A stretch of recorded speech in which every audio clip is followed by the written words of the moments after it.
recently watched the movie um, Kingsman, The Golden Circle, so I'm just gonna talk about it a bit. I watched the previous one a couple of months ago, so my memory was kind of fresh, even though it wasn't back to back.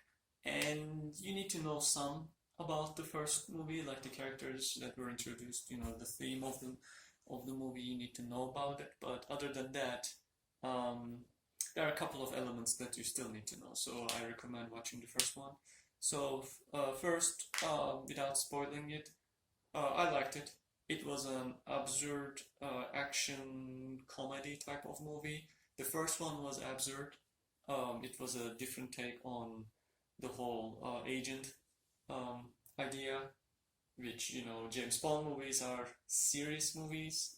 They have a couple of jokes here and there, but it's actually mostly something serious happening, and there's some serious action, serious motives, and something serious happening. Whereas this one uh, was the first one. If you watched it, was quite a bit of a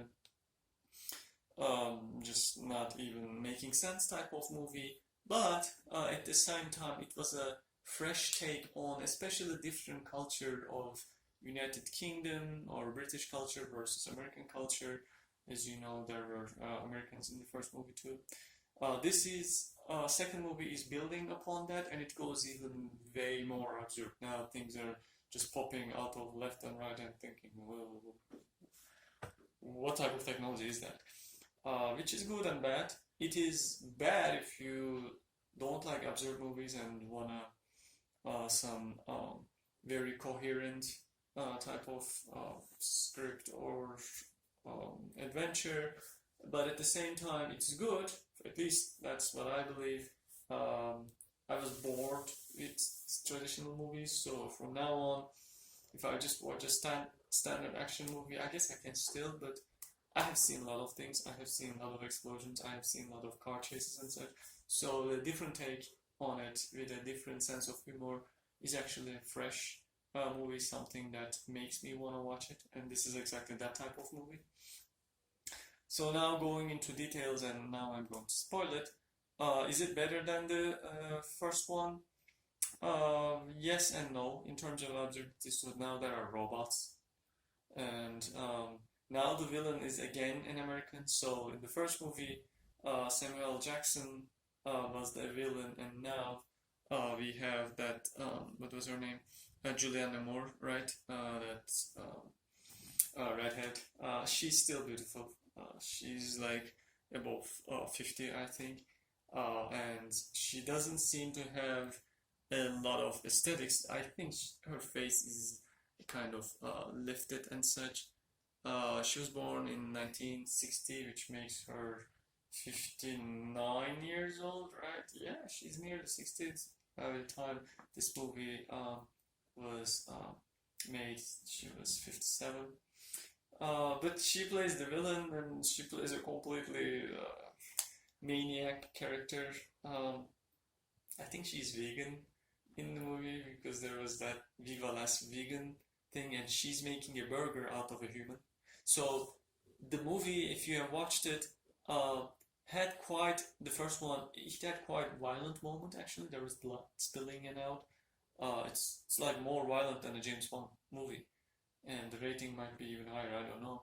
And the second one, yeah, there's a lot of violence. Like they're putting one into that meat thresher to get meat out of that guy and such. So there was yeah, explosions and people dying and such.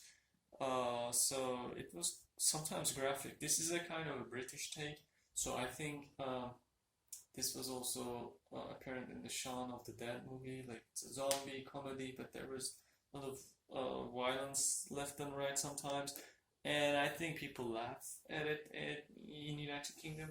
I don't find it very funny, but it's actually what I mean is that it is fun to watch still.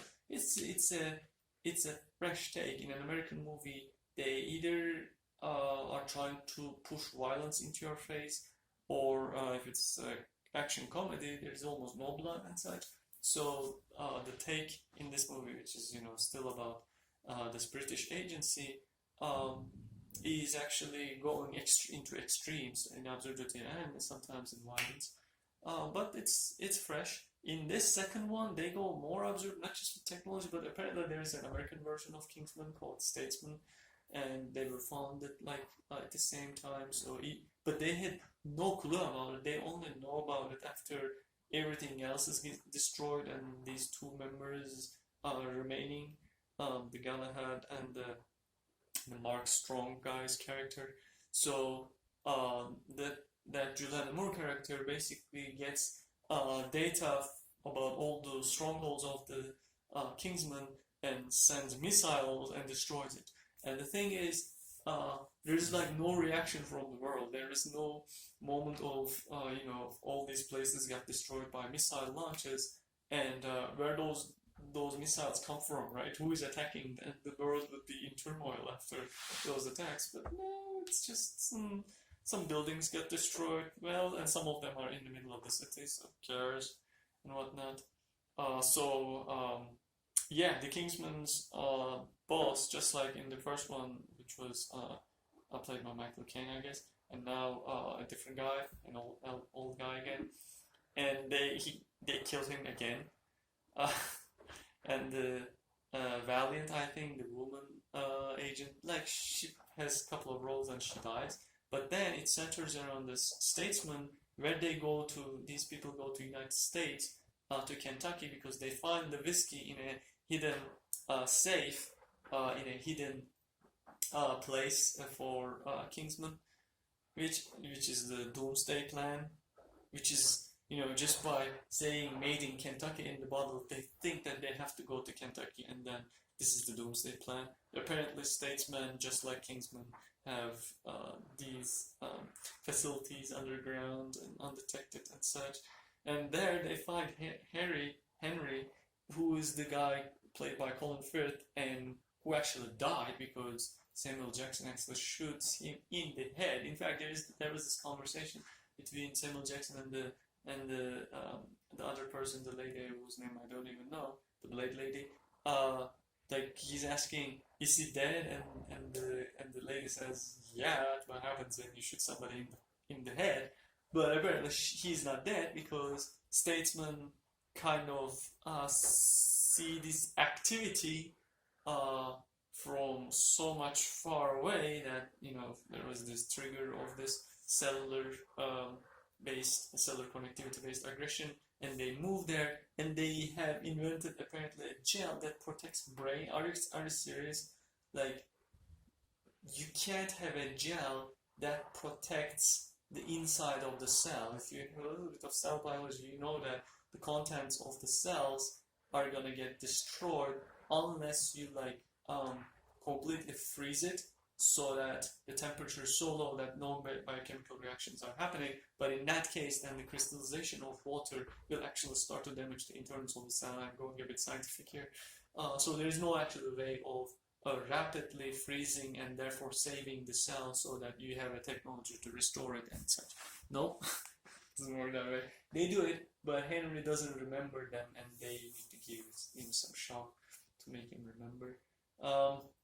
So I think it's a good thing that they saw that the Henry character was important from the first one, because Michael Caine's character was gone, Colin Firth's character was gone, and other people died in the first movie, and the second movie, unfortunately, towards the end, the Mark Strong's character dies.